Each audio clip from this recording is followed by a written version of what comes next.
शाकिर कुरैशी, मेरा तल्लुक कारवान फिक्र से है। आपको पता है कि आप पाकिस्तान के सबसे मशहूर एंकर पर्सन हैं और खूबसूरत एंकर पर्सन हैं, और जब आप मुस्कुराते हैं तो सबको बड़े अच्छे लगते हैं। मुस्कुराते रहा करें। और मैं आपको तलख सवाल की तरफ लेके जाते हुए, आप चेंज हो गए हैं। पहले आप परवाह नहीं करते थे। अगर चेंज कर, मैं बता रहा हूँ सर कि अगर आपको कोई सीआई का कहता है, अगर आपको रा का कहता है, अगर आपको आईएसआई का कहता है, फिर आपको तालिबान का कहता है, पहले परवाह नहीं करते थे, आप मुस्कुरा के इसको टाल देते थे।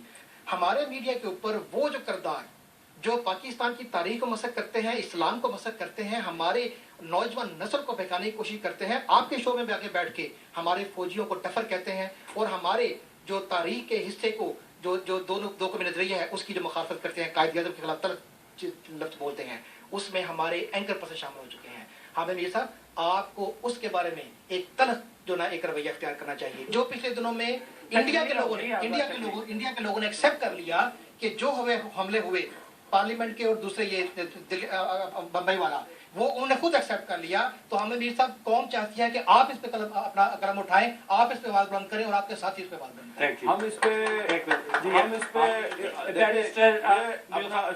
मुझे जरा इसका जवाब दे लेना है, क्योंकि ये इन्होंने जो बात की है ना, पहली बात तो ये है कि भाई ये जो आजकल कंपेन चल रही है ना, ये मेरे खिलाफ कम चल रही है और जियो टीवी के खिलाफ ज्यादा चल रही है, ठीक है ना।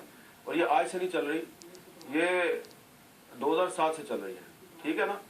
हमने इसकी परवाह नहीं की, लेकिन मसला यह है कि इस वक्त पाकिस्तान में जो कुछ फोर्सेज हैं उनका अपना एक वेस्टेड एजेंडा है।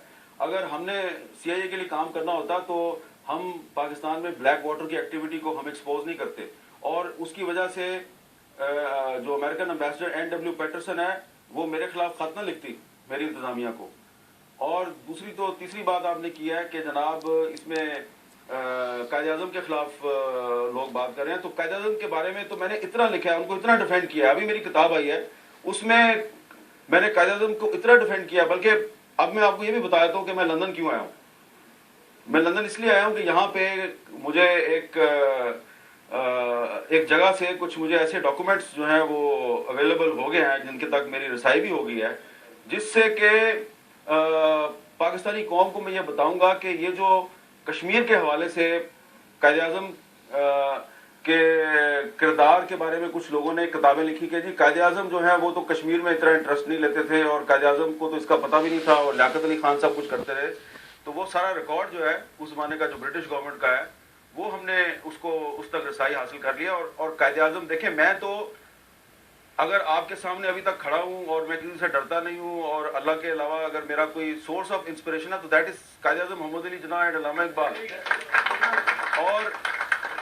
और कायद-ए-आज़म को डिफेंड करना तो जो है वो मेरे ईमान का हिस्सा है और मैंने हमेशा किया है और आइंदा भी करूंगा। लेकिन अगर कोई जर्नैल पाकिस्तान के फाउंडर की बहन को इंडियन एजेंट कहता है तो वो डफर है, तो मैं उसको डफर कहता हूं।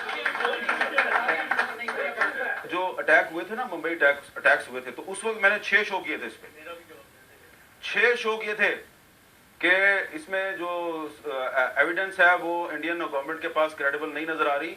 हाँ, ये जरूर हुआ कि पाकिस्तान की जो सिक्योरिटी एजेंसीज हैं उन्होंने अपना लाहौर के से 40 किलोमीटर के फासले पे एक गांव को घेरा डाल लिया और उसके बाद मीडिया का वहां दाखिला बंद कर दिया, और फिर लोग जो हैं वो कोई रेडी वाला बन के, कोई कुछ बन के गांव में घुस गया, और गांव के लोगों ने कहा जी यहाँ ये अजमल कसाब का गांव है।